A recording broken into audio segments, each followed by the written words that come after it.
as you can see, I'm a real guy with a real truck in real Maine weather. If I can manage to install these sway bar links with the sway bar bushings in the middle of a snowstorm here in Maine, then you can manage to install these yourself. It's really not that hard. I'm going to show you how to remove the old sway bar links. Now I'm going to show you what you need to install the new ones that'll be in the description down below. If you'd like to purchase them through the Amazon links I provided, I make about 25 cents. Thank you very much. Let's get started.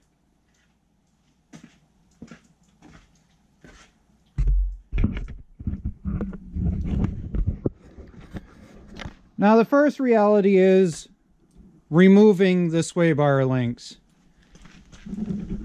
Just get a grinder and start cutting. Don't mess around. Don't monkey around. Just start cutting. This is a solid shaft one with a regular slide piece in the middle. And all you do is just slice the upper nut and then you drive it through with a hammer. This is a double-sided one. Some of the Fords came out with these. Yet again, just slice through and drive it through with a hammer. This is your best friend when removing sway bar links. Now, as far as the upper bushings are concerned, right here in the truck, you're going to find these upper bolts. If these are stock, these are 14 millimeter.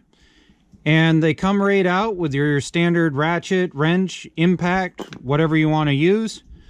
So right now I've got the bushings set into these.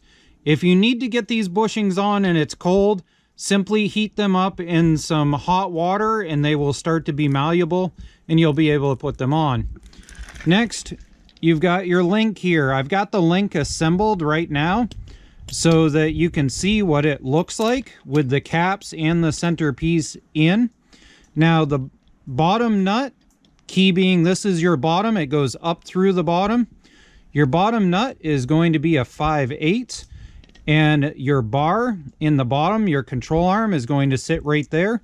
So you're going to have bolt with cap with the rubber grommet, and it's going to go with the pointy side in through your control arm. The next rubber grommet, the next cap facing the correct direction, your center tube, your cap, your rubber grommet. Now yet again, you're going to have this right here is going to go through this part of your link. So we're going to set this right here to represent the link.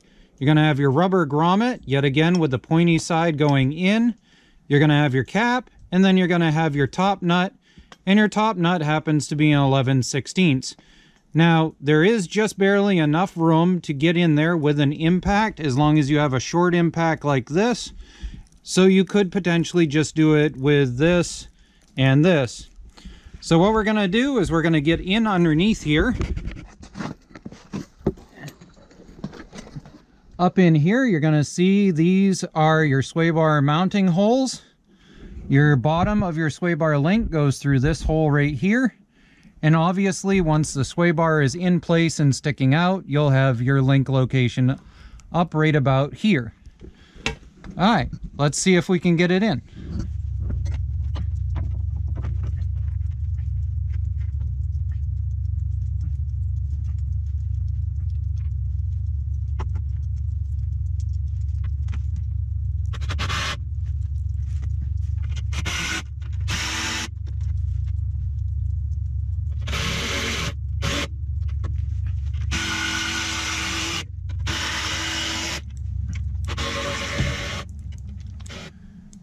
Alright, so from here, let's get prepped in order to put this together. We're going to take our nut off, and we're going to take these off in order and lay them out accordingly. Now your tube. And now these two. And like I said, lay them out accordingly so you can see exactly what it is you're doing. Now you've got this assembly. You should have your rubber grommet going this way. You should have your cap. You should have your bolt going through the whole thing. From here, you're going to reach in and stab towards yourself and then up and through. Now from here, you're going to grab your grommet with the pointy side going down with a cap on top.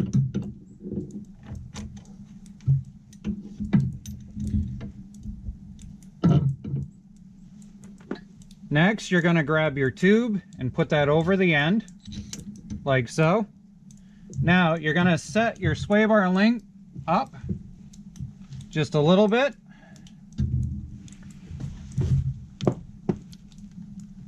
There we are. Now we're going to take this end cap, and with the cap face going this direction, we're going to put it on. Now at this point, you want to shift this back and press it up through your sway bar. And your center top piece of grommet there should line up. You've got your next rubber grommet, and this goes into the hole on the end of the sway bar, like so.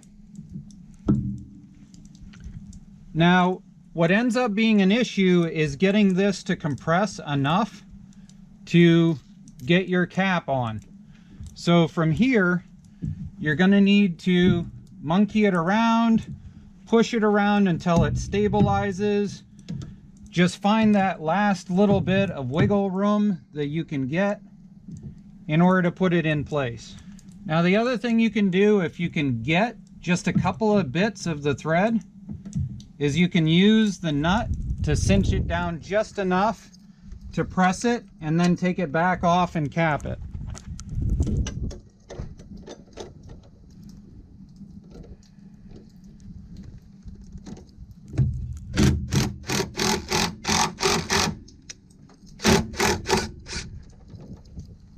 Because once the grommet starts to get into the thread, it'll start to hold, and then that lets you get the cap on.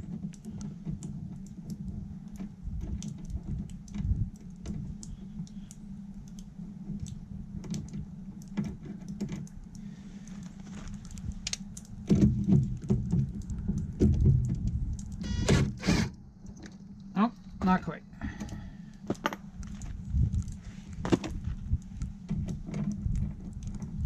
This time we're going to do it without babbling at the camera.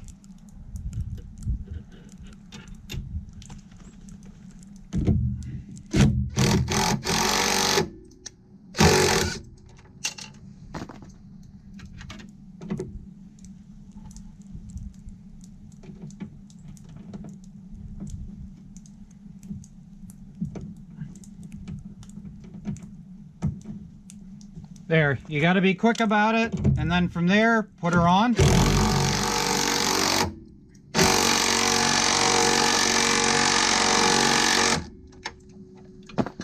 And you're putting it on just to the point it starts to cinch. Later on, in about a week of driving or so, go back through and double check everything. Like I said, the pointed pieces should go down into the holes and cap off for you.